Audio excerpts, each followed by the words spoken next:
From the article, Teaching Language and Early Literacy Skills for DLLs, one key point that I never was really taught or it never was addressed in other classes was the strategies used for language instruction for DLL students.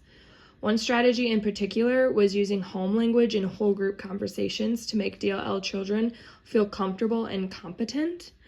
One field experience I remember was when my mentor teacher was trying to get one of her students who was DLL to talk in the classroom, as he never wanted to talk to her nor his classmates.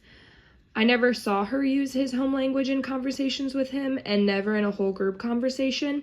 I feel like that could have made this student feel more comfortable and talk more in class. One thing that I would want to include in my classroom is to integrate instruction on letter recognition, decoding, and word recognition skills, so I could have a letter of the day if I was teaching younger students, so that students each day could learn a new letter and recognize the letter and notice it in the words around the classroom.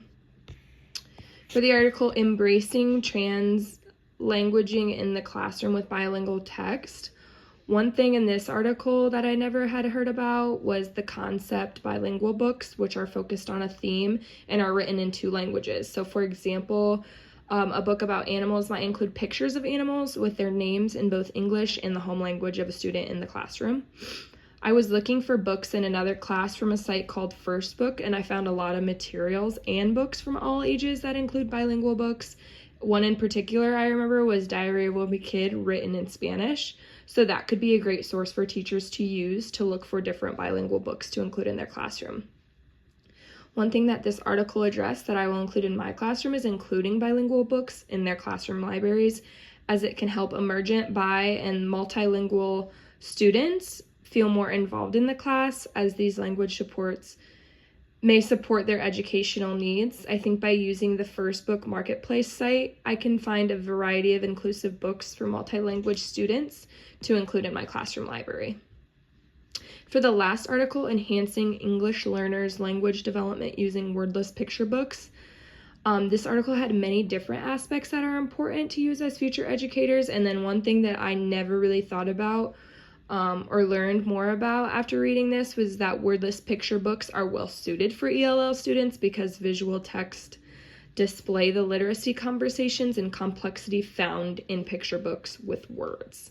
I've never personally seen a teacher show and use a wordless picture book in their lessons, but I know it would be beneficial in a classroom that may have multiple ELL students. The article provides different instructional strategies for developing reading habits using wordless picture books in the classroom. One strategy is that when viewing the book as a class, the teacher can guide students through repeated reading and exploring one layer in each viewing. So like the setting layer, character layer, and structure layer. I think that knowing the steps and strategies to teaching and viewing wordless picture books in the class is something that I will need to keep in mind, because there is more to it than just asking students what they see. It's about connecting the layers and elements of illustrations.